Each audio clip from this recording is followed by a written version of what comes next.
सभी को सुप्रभात। बीए पार्ट सेकंड हिंदी साहित्य रीतिकालीन काव्य के अंतर्गत हम पढ़ रहे थे सेनापति। सेनापति का हमने रामायण वर्णन पढ़ा। इसके बाद में कल चर्चा की। आज हम पढ़ेंगे ऋतु वर्णन। ऋतु वर्णन के अंतर्गत आज हम ग्रीष्म ऋतु का वर्णन करेंगे, साथ में वर्षा ऋतु का वर्णन करेंगे। वर्षा ऋतु के बाद में शरद ऋतु, शिशु और बसंत ऋतु, ये 5 पद हैं इनके। इस पर हम 6% व्याख्या करेंगे सेनापति। तो सेनापति में रामायण वर्णन में रामचंद्र जी की खड़ाऊ का वर्णन किया। कल बताया था कि रामचंद्र जी की महिमा के बारे में वर्मा जी इनकी व्याख्यान करते हैं, लेकिन इनकी महिमा क्या है? अपरिमेय है, अनिवर्तनीय है, कि इनके गुणों की महिमा अपार है। उनके गुणों का स्वयं वर्मा जी भी करते हैं, परंतु कुछ रहस्य प्रकट नहीं कर पाते, प्राप्त नहीं कर पाते। ऐसे राम को कैसे प्रश्न किया जाए? तो सेनापति कहते हैं कि वर्मा जी भी चुप हो जाते हैं। फिर बात आई कि रामायण वर्णन के अंतर्गत रामायण की बताया कि वर्मा जी ने ऋषि नारद को रामायण सुनाई। इसके बाद में नारद जी ने वाल्मीकि जी को, और वाल्मीकि जी ने करोड़ों लोगों को रामायण सुनाई। तो बताया सेनापति जी ने कि जिनका हृदय पाक है, पवित्र है, वो इसी रामायण को सुन सकते हैं, अन्यथा नहीं। तो बताया ऐसी राम कथा का कैसे बखाने नर। आज के जो नर है, इंसान है, वो कैसे इनका व्याख्यान कर सकते हैं, क्योंकि इनका हृदय क्या हो चुका है? मलिन हो चुका है। तो फिर बताया कि मैं रामायण को प्रणाम करता हुआ इसमें प्रसंग डालता हूँ, और कहो ठोर कवित कछु कीने हैं, इसलिए मैंने भी कविता बनाई है। तो ये रामायण वर्णन के अंतर्गत हमने कल चर्चा की। अब आज फिर हम ऋतु वर्णन के अंतर्गत पढ़ेंगे।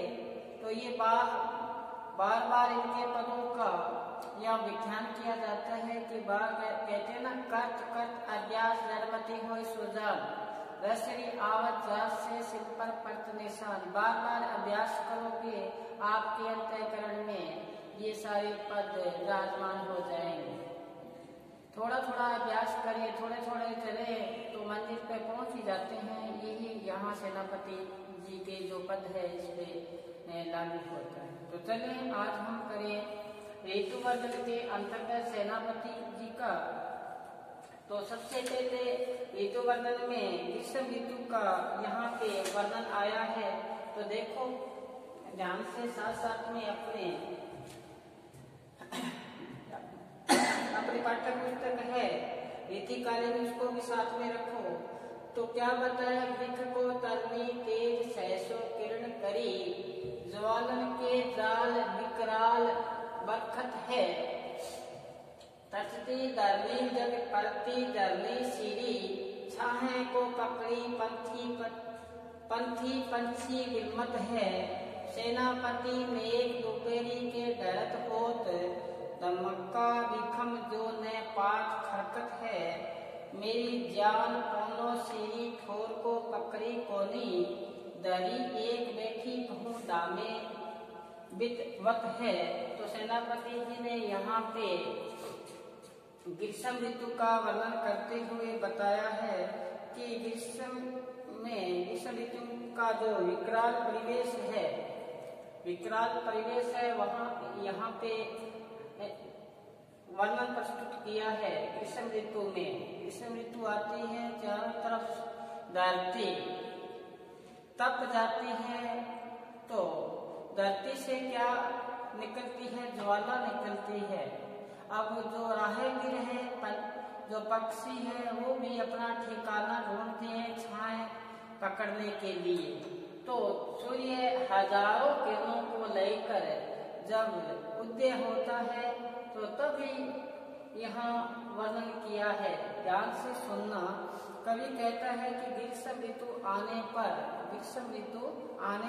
सूर्य कौन सी राशि पे चला जाता है? वृक्ष को तरनी, वृष राशि पर सूर्य चला जाता है। तरने का से सूर्य ग्रीष्म ऋतु में सूर्य वृष राशि पर चला जाता है, इसलिए अपने तेज है किरण है उसमें बढ़ोतरी हो जाती है। कहते सैसों किरण करी, हजारों किरणों के साथ सूर्य तापयुक्त किरणों के साथ अग्नि की लपेटे लिए हुए इस धरती पर क्या बरसाता है? भयंकर लपटे बरसाता है इस ग्रह पर। तो बताया है कि ज्वालन के जाल विकराल बरखत है, हजारों किरणों के साथ ऐसी लपटे का जाल इस धरती पर विकराल रूप से बरसाता है। तब ऐसी स्थिति आती है तो प्राणियों में, जीव जंतुओं में उस ज्वाला को सहन नहीं कर पाते। कहते हैं कि उस समय धरनी पृथ्वी तप जाती है, जग परती धरनी सिरी। कहते हैं धरातल पर ज्वाला बरसती है, अग्नि बरसती है और कहीं पर सिरी का से ठंडक महसूस नहीं होती, चारों तरफ से ठंडक महसूस नहीं होती। तो कवि कहता है छाया को पकड़ने के लिए पंछी राहगीर पंछी विरमत है। राहगीर और पक्षी छाया को ढूंढते हुए दौड़ते हुए जाते हैं कि हमें विश्राम करने के लिए कुछ पल के लिए क्या मिल जाए, ठंडक मिल जाए, शीतलता मिल जाए, हम ठंड स्थान पर बैठ जाए। तो सेनापति फिर बताया है आगे, सेनापति जी क्या कहते हैं?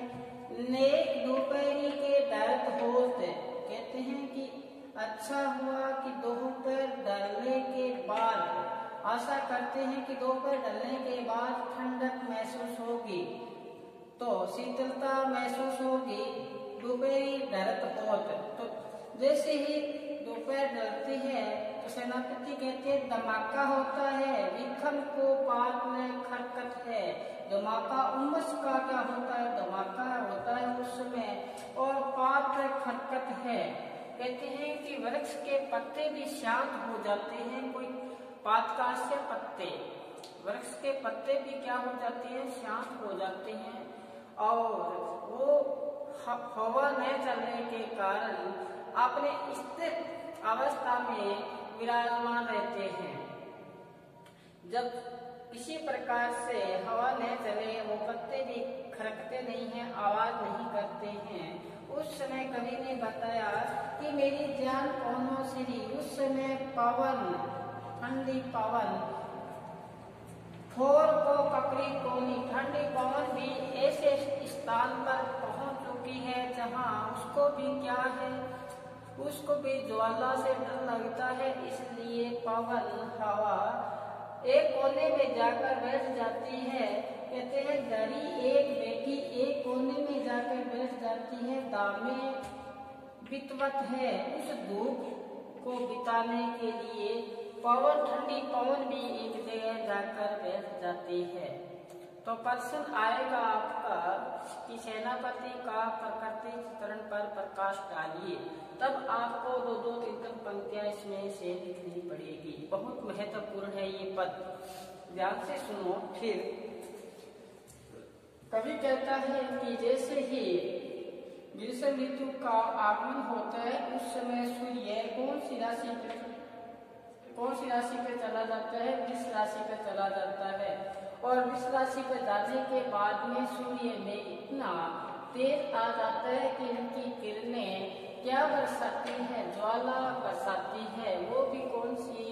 विकराल रूप से ज्वाला इस धरती पर दर्शाती है। जब ऐसी धरती तपती है तो राहगीर पंछी छाए हैं ढूंढने के लिए व्याकुल बेचैन घूमते हैं कि हमें पल भर क्या मिले, ठंडक मिले, शीतल जगह पर हम बैठे।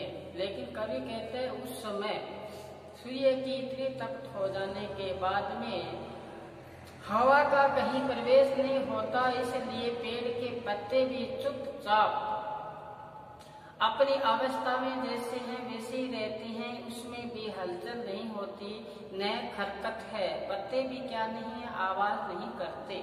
आया है ना यहाँ पे कि छाहे को पकड़े पंछी बिरमत है। उस समय ऐसी ज्वाला धरती पर पड़ती है तो कहते हैं कि छाया को पकड़ने के लिए राहगीर और पंछी क्या करते हैं, विश्राम करने के लिए दौड़ते हैं इधर उधर। सेनापति कहते हैं कि अच्छी दोपहरी आ जाने के बाद में कहते हैं ऐसा धमाका होता है उमस का, पात न खरकत है, उसमें पत्ते भी आवाज नहीं करते। और कवि फिर बताया कि जो पवनों का से हवा पवन है जो वो भी ठंडी पवन थी, वो भी ठिकाना ढूंढ रही है, ऐसी जगह कोई कोने में जाके बैठ गई है कि दामे वित्तवत है कि वो इस गर्मी का निदान पाने के लिए कहीं अन्य जगह जाकर एक कोने में जाकर छिप चुकी है। तो कवि ने यहाँ पर ग्रीष्म ऋतु के भयानक परिवेश का चित्रण किया है कि प्राणियों को ये संतप्त बताया है। बिहारी का एक पद भी आता है, आपने पढ़ा है कि कहलाने एकल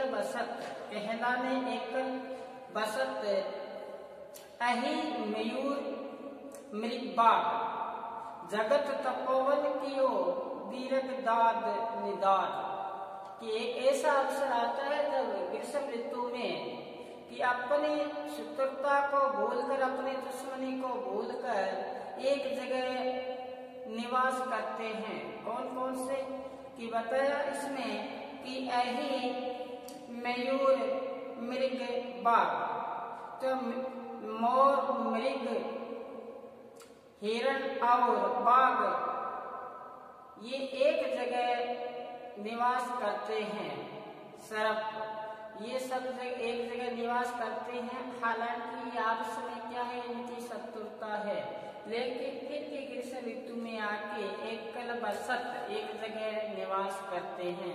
तो कवि ने यहाँ अनुप्रास अलंकार के माध्यम से और मानविकरण अलंकार के माध्यम से यहाँ ग्रीष्म ऋतु का वर्णन किया है। तो मैं आशा करता हूँ कि आपके समझ में आया होगा।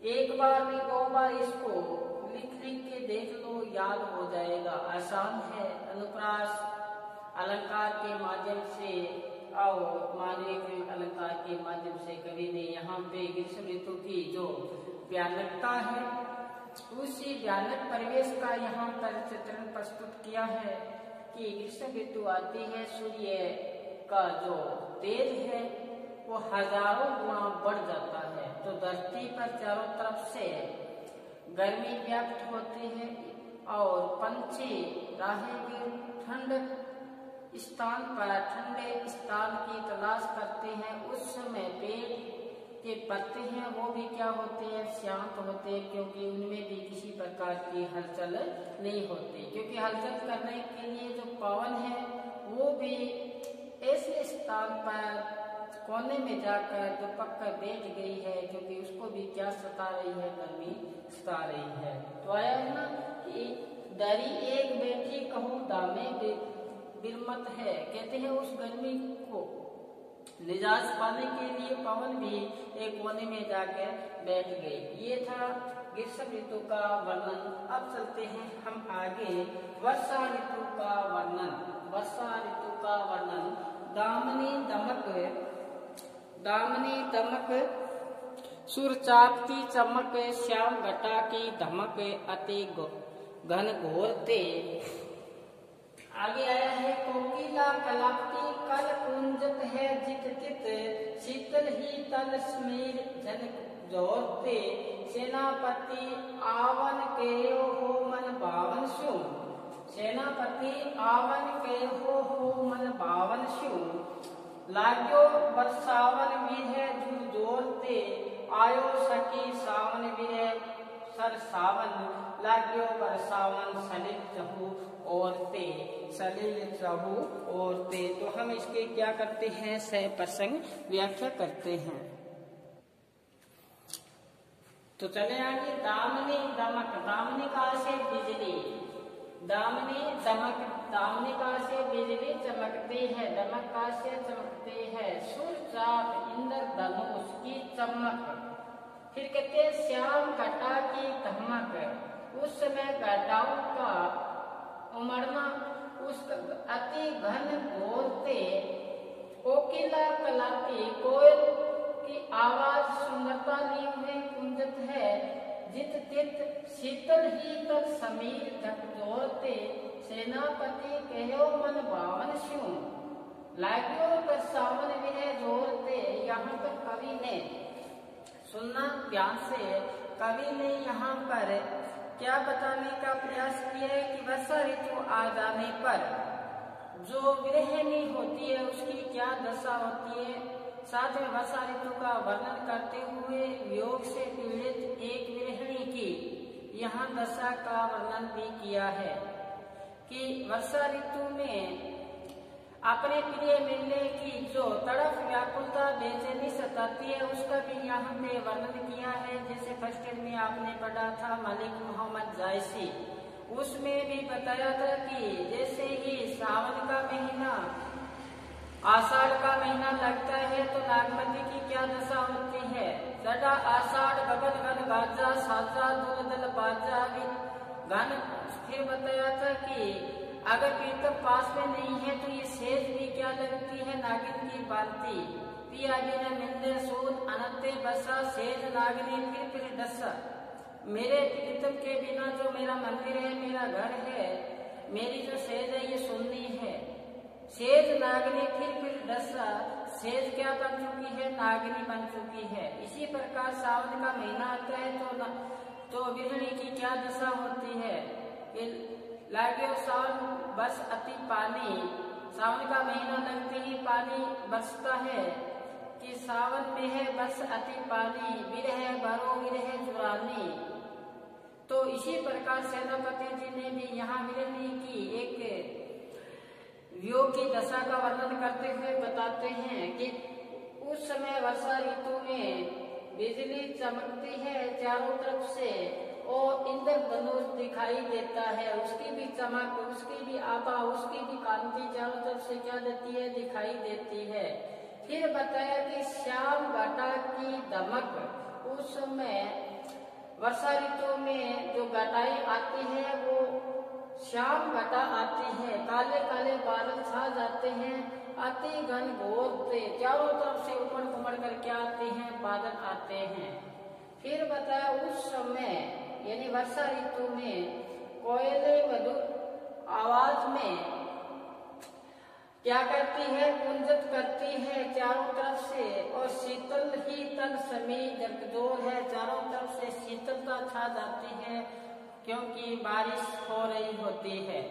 तो कवि ने बताया कि ऐसे समय में क्या बताया कि कोयल और मोर, कलापिका से मोर अपनी आवाज निकालते हैं और क्या करते हैं कि हवाओं के झोंके चलते हैं, उसमें भी क्या निकलती है, उसमें भी बूंदे के कारण शीतलता आ जाती है। कहते ना विरह बाण लाग जश्न डोली, कहते वियोग रूपी उसमें क्या लगते हैं, बाण लगते हैं। जैसे बूंद गिरती है बादलों से तो गृहिणी जो नायिका होती है उसको ऐसा लगता है जैसे बाण लगते हो, वियोग बाण अस तस कर लागी। तो इसी प्रकार यहाँ बताया है शीतलता चारों तरफ से छा जाती है, उसमें बूंदे व्याप्त होती है, तभी वो शीतलता छाती है। सेनापति जी के माध्यम से वो सखी क्या कहती है, सुनना गौर से कि आवन कहो मन बावन स्यू। उस समय मेरा प्रीतम आने के लिए कहा था, ऐसे अवसर पर मेरा प्रिय है उसने आने के लिए बोला था। आवन कहो मन बावन, यानी कि जो मन मेरे मन को भाने वाला जो मेरा प्रिय है उसने आने के लिए बोला था।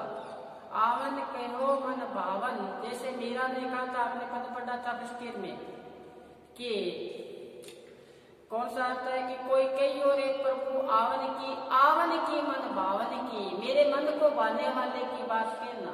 आप नावे लिखने भेजे बावन पड़े ललचावन की, राजस्थानी में है। आप नावे लिखने भेजे बावन पड़े ललचावन की, दो नींद मिलो के न माने नींद भेजे से सावन की। कहते मेरी आंखें भी मेरा कहना नहीं मानती, आंखों में क्या बहती है, सुंदरा बहती है। तो यहाँ के सेनापति के माध्यम से सखी कहती है आवन कहो हो मन बावन स्यू, कहते मेरा प्रिय आने के लिए कहा था, लेकिन अब क्या करता है लागो तरसावन, अब मेरे को तरसाने लग गया है मेरा प्रिय। विरह जोरते इधर से वियोग मेरे को और सता रहा है, क्योंकि मेरे पर खुद पर मेरा क्या नहीं है, वश नहीं है। तो यही हमने बताया है लागो तरसावन विरह जोरते, अब वियोग रूपी और भी क्या पकड़ रहा है, जोर पकड़ रहा है। जैसे एक जगह डोलावारू में भी आपने पढ़ा था, पुस्तक में उसी प्रकार से ही आता है। पर चले आगे। आयो सखी, एक सखी कहती है दूसरी सखी को कि सखी आयो है सावन, ये सावन का महीना आया है। विरह सर सावन, ये तो वियोग रूपी बरसात है, क्योंकि जिसका प्रिय पास में नहीं है उसको ये भयानक वर्षा लगती है। तो कवि ने फिर बताया लागो बरसावन, चारों तरफ से बरसात हो रही है, सलिल पानी बरस रहा है चहु और चारों तरफ से क्या बरस रहा है, पानी ही पानी बरस रहा है। तो कवि ने यहाँ श्रावण माह का एक वर्णन किया है, वर्षा ऋतु का वर्णन किया है। और जैसे ही ग्रीष्म ऋतु, यहाँ से ग्रीष्म ऋतु के बाद में, तपन के बाद में ये महीना जैसे आता है तो ये शीतलता लाता है, लेकिन शीतलता उसी को अच्छी लगती है जिसका प्रिय क्या हो, पास में हो।